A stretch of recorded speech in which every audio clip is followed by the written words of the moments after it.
The night was loud, but the moment felt quiet. A crowded bar, a tired man nursing a drink, and a whisper that would change everything. He didn't know it yet, but a single act of kindness was about to turn two lonely lives in a new direction. Sometimes kindness doesn't arrive wrapped in sunshine and smiles. Sometimes it shows up late at night, when your guard is down, when your heart is tired, and when you least expect anyone to see you at all. Before we begin, take a second to subscribe, like, and comment if stories about kindness and second chances touch your heart. This is your channel name, and your support helps us keep sharing stories that remind us how powerful simple human kindness can be. Ethan hadn't planned to stay long at the bar. He never did anymore. Ever since his wife passed away 3 years ago, nights were mostly spent at home, helping his 8-year-old daughter Lily with homework, packing lunches, and folding tiny socks that somehow always went missing. But that evening had been rough. The daycare called about a late fee. His car made a sound that meant another repair bill, and Lily had cried herself to sleep, asking if Mommy could come back in her dreams. So Ethan walked into the bar down the street from his apartment and sat on the far stool, the one closest to the wall. He ordered a soda at first, then a beer.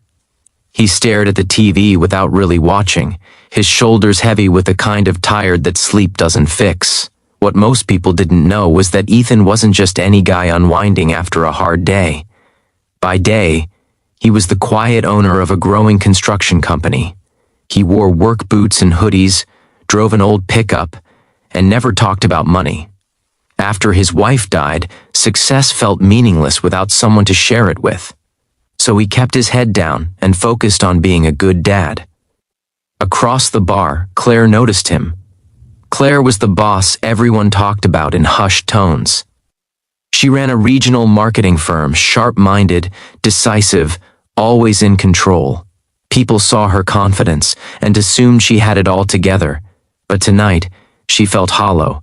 A deal she'd worked on for months had fallen apart that afternoon, and the apartment she returned to afterward felt painfully empty.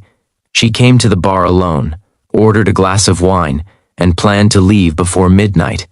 That was when she saw Ethan's face, not handsome in a flashy way, but honest, tired, kind. The kind of face that looked like it carried stories and didn't brag about them. She watched him for a while. He wasn't trying to impress anyone. He wasn't loud or reckless. He just sat there, lost in thought, holding his drink like it was the only quiet thing left in his life. Claire slid onto the stool next to him. They exchanged polite smiles. Nothing forced, nothing awkward, just two strangers sharing the same air. "Long day?" she asked. Ethan nodded. "Feels like a long year." She laughed softly, not at him but with him. "I get that." They talked in short pieces at first, about work stress, about how loud the bar was, about how strange it felt to be surrounded by people and still feel alone. Ethan didn't mention Lily. Claire didn't mention her failed deal. Some things were too tender for first conversations. After a while, Ethan checked his phone. A message from the babysitter said Lily was asleep and everything was fine. He felt relief mixed with guilt for being out at all. Claire noticed the shift in his expression. "Everything okay?" "Yeah," he said, "my kid." Her eyes softened. "You're a dad?" "Single dad," he replied. "Best job I've ever had, hardest too." Claire smiled in a way that wasn't polished or professional. It was real. "You're doing great," she said, even though she barely knew him. That simple sentence landed deep.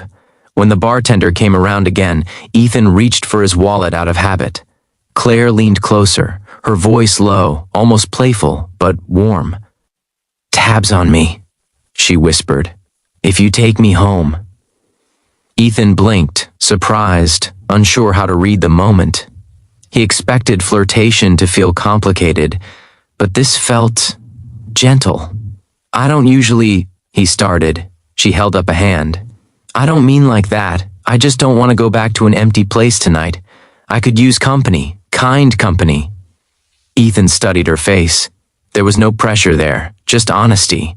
"I live close," he said, "and I make a decent grilled cheese. She laughed, really laughed, for the first time that day.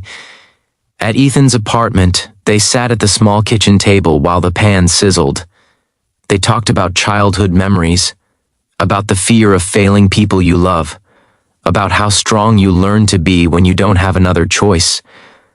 Claire noticed the crayon drawings on the fridge, the tiny shoes by the door, the quiet order of a home built around a child. "She's lucky," Claire said softly. Ethan shook his head. "I'm the lucky one." They didn't rush anything, no expectations, no grand gestures, just conversation, warmth, and the comfort of being seen. Before Claire left that night, she placed the bar receipt on the counter. "Kindness," she said. "Tonight was mine. Maybe someday you'll pass it on." Ethan watched her walk out, feeling lighter than he had in months. The next morning, he packed Lily's lunch with a little extra care. At work, he approved a raise for an employee who'd been struggling. At the grocery store, he paid for the woman behind him whose card declined. Weeks passed, then months. Claire and Ethan stayed in touch. Coffee turned into dinners. Dinners turned into Lily asking if Claire could come to her school play. Claire showed up early, sat in the front row, and cried when Lily waved from the stage. One night, as they cleaned up dishes together, Claire admitted something. "I paid that tab because I thought you were just a tired guy at a bar," she said. "I had no idea you were the owner of a company. Or that you'd end up changing my life." Ethan smiled. "I thought you were just a strong woman who needed a quiet place to land." They realized then that kindness doesn't care about titles. It doesn't ask for resumes or bank balances. It just shows up when someone chooses to see another human being and help, even in a small way. Years later, Lily would tell the story as, "The night Dad met Claire because she bought him a drink." But Ethan and Claire knew the truth. It wasn't about the drink. It was about a whisper of kindness in a noisy room, about two people choosing compassion over loneliness, about how one simple act can ripple outward, touching lives you never planned to meet. And that's the beautiful thing about kindness. You don't have to be perfect. You don't have to have it all figured out. You just have to notice someone else and choose to care. If this story moved you, let it remind you that your small acts matter more than you think. Somewhere, someone is waiting for a quiet moment of kindness that could change everything.